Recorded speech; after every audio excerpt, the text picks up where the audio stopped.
Kabanata 6, Panibagong Araw. Maagang umalis si Kaloy kinabukasan. Ang lupa nga ng oras na iyon ay basa pa sa ulan kagabi at ang hangin ay malamig pa rin na parang nakadaragdag sa bigat na kanyang nararamdaman sa puso niya. Sa likod ng sasakyan, habang humahampas ang gulong sa putikang daan ng San Felipe, marahan niyang tiningnan ng taniman, ang kubo, ang mga punlang inalagaan niya at ang mga taong minsang tinuring niyang kasamahan, pamilya at higit pa. Hindi niya nakita si Maya bago umalis. Pero ramdam niyang gising ito. Ramdam niyang pinipigilan ng dalaga ang sarili nitong lumabas. Pagtingin niya sa labas ng bintana, nakita niya pa nga ang isang pirasong pulang tela na nakasabit sa bakod. Ang panyo ni Maya. Yung madalas nitong gamitin tuwing nagdadala ng gulay sa basket nito. Doon nga siya huling huminto ng tingin bago tuluyang lumayo ang distansya ng kanyang dating mundo rito. Pagdating sa Maynila, agad bumalik si Kaloy o si Leandro de la Vega sa realidad na iniwan niya. Mga magagarang gusali, makikintab na kotse, mabibilis na tao na naman ang kanyang agarang nakita.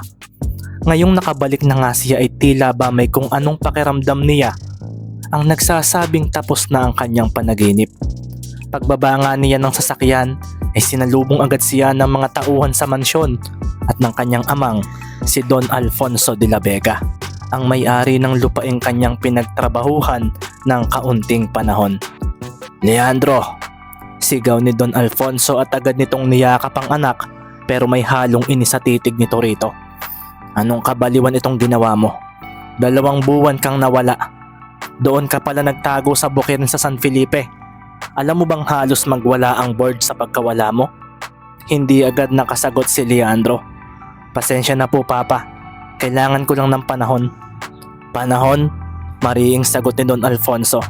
"Anong klaseng dahilan yan? Hindi mo ba naiintindihan? Ikaw ang susunod na hawak sa kumpanya natin.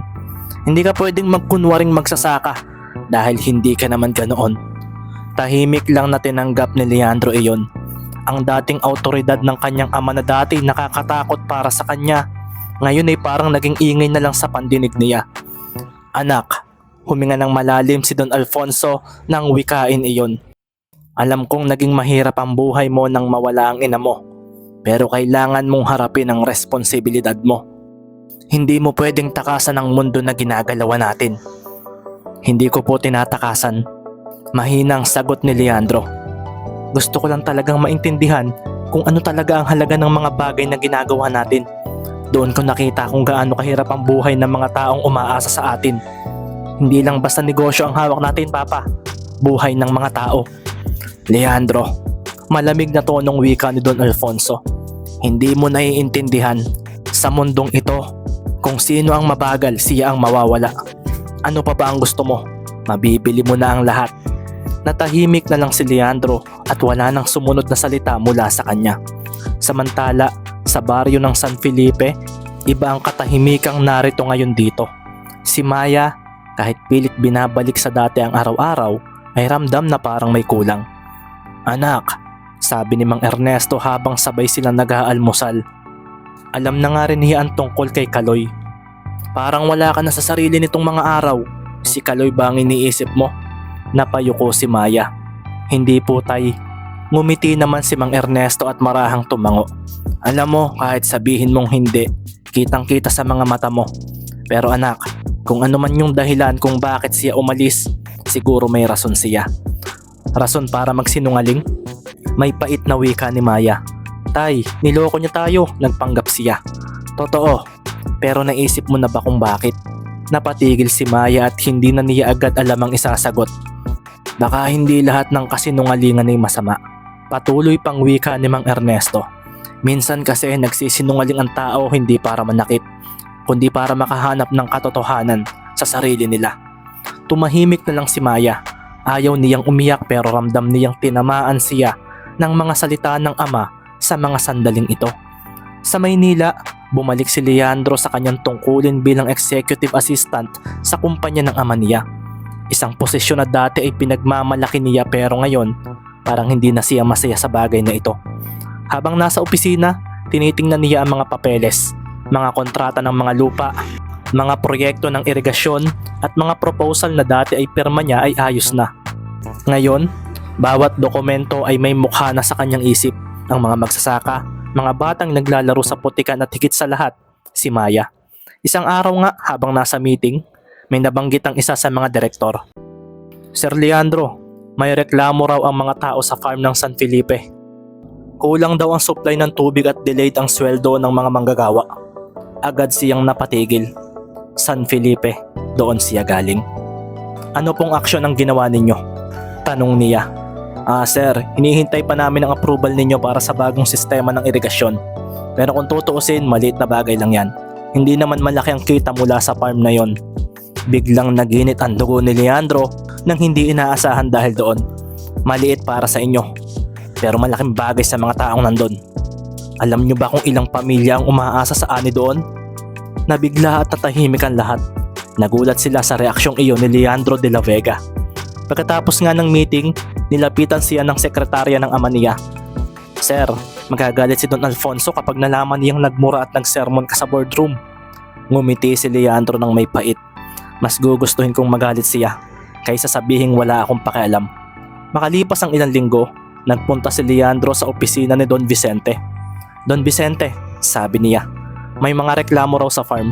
Kailangan nating ayusin ang irigasyon doon. Tumango ang matanda. Alam ko iho, pero ang tanong, handa ka bang harapin muli ang mga tao roon? Kasama si Maya? Napayuko si Leandro nang marinig iyon. Hindi ko alam kung papatawarin pa niya ako, pero kung gusto kong maging totoo sa mga salita ko, kailangan kong bumalik doon. Kung ganon, wika ni Don Vicente, bumalik ka bilang si Leandro de la Vega, hindi bilang Kaloy. Harapin mo sila sa tunay mong pagkatao. Samantala mula sa baryo, isang umaga nga ay may dumating na liham para kay Mang Ernesto. Tatak ng Maynila ang nasa ibabaw ng sobre. Pagkabukas nga niya ay nakita niya ang pirma, Leandro de la Vega. Maya, tawag ng matanda, para sa atin ito. Binasa nga nila ang nilalaman noon. Mula kay Leandro de la Vega. Nais kong ipabatid ang aking pasasalamat sa lahat ng mga taong tumulong sa akin noong ako'y nasa ilalim ng ibang pangalan. Marami akong natutunan at ngayon ay handa na akong itama ang mga pagkukulang ko sa lahat ng mga nagtatrabaho sa bukirin. Sa darating na linggo, sisimulan ng proyekto sa irigasyon at binipisyong pang magsasaka.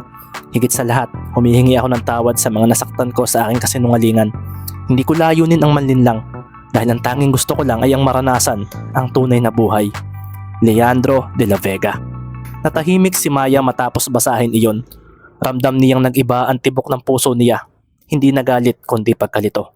Anak, sabi ni Mang Ernesto. Siguro oras na para mapakinggan mo naman ang panig niya. Pagbalik ni Leandro sa baryo, hindi na siya ang parehong lalaking biglang dumating dito at umalis. Hindi na siya nakapambukid ng damit. Ngayon ay nakasimpleng polo lang siya, pero halatang may estado ito sa buhay kung pagmamasdan. Pagdating niya sa taniman, nagtipo na ang mga magsasaka. Tahimik lang ang mga ito, walang nagsalita hanggang sa siya na ang unang bumuka ang bibig. Mga kaibigan, panimula ni Leandro, maraming salamat sa pagtanggap kahit hindi ko sinabi ang totoo. Oo, ako si Leandro de la Vega, ang anak ng may-ari ng lupang ito. Pero noong panahong ako'y si Kaloy, doon ko lang nakita kung gaano kahirap at kadangal ang buhay ninyo rito. Ngayon, gusto kong tumulong hindi bilang amo ninyo, kundi bilang taong kasama na ninyong lumalaban. Tahimik pa rin ang lahat hanggang sa lumapit si Maya. Tinitigan niya ito at pareho silang walang masabi. Ang hangin nga ay tila nag-aabang lang sa sasabihin ng dalawang taong ito na tila ba may malalim na koneksyon sa isa't isa. Sir Leandro, wika ni Maya na may pilit na ngiti. Ang dami mong nadalang pagbabago, pero may isa lang akong gustong itanong. Ano yun? Ang mga salitang sinabi mo noon, totoo ba? Kahit karamihan doon ay kasinungalingan? Tumitig si Leandro kay Maya, diretso at walang pag-alinlangan. Lahat ng sinabi ko, totoo. Ang pagkakamali ko lang ay hindi ko agad sinabi kung sino ako. Pero yung naramdaman ko para sa'yo, yun ang tanging bagay na totoo mula sa simula. Natahimik si Maya at ang mga magsasakang naroon ay medyo nagkabulungan. Siguro kailangan kong matutunang maniwala ulit. Wika nga ni Maya na napaatras na at napayuko. Ngumiti naman si Leandro. At ako naman, kailangang matutunang maghintay sa bagay na iyan. Nagkatinginan pa nga silang dalawa. Hindi bilang magsasaka at amo, kundi bilang dalawang taong parehong natutong magpakumbaba at magmahal ng totoo. Pagkatapos ng ilang araw, sinimula na ang proyekto ng irigasyon. Ang dating tuyong lupa ay muling nabuhayan ng tubig. Ang mga tanim ay mas lalong lumago at ang baryo ay tila nagkaroon ng buhay rito. Si Leandro de la Vega, ang dating nagkunwaring mahirap, ay natutong maging mayaman, hindi sa pera kundi sa karanasan. At si Maya, ang babaeng minsang nasaktan ng kasinungalingan, ay natutong makinig sa tunay na dahilan nito. Isang dapit hapon nga, magkasama ang dalawang naglalakad sa tabing bukid. Tahimik lang, pero ang katahimikan mula sa kanila ay puno na ng pag-unawa. Alam mo, sabi ni Maya, siguro kung hindi ka nagsinungaling, hindi kita makikilala ng ganito. Ngumiti si Leandro, at kung hindi mo ako pinatawad, baka hindi ko natutunang maging totoo. Habang palubog nga ang araw, sumabay rin nga ang paglalapit ng dalawang pusong dumaan sa kasinungalingan, sakit at paghilom, na sa wakas nakatagpo na ng katotohanan sa isa't isa. Tila nga katapusan na ito ng kwento nila. Isang magandang pagtatapos, pero tila papasok pa lang ang tunay na banta sa nabubuong relasyon ni Leandro sa mga taga San Felipe at sa babaeng si Maya.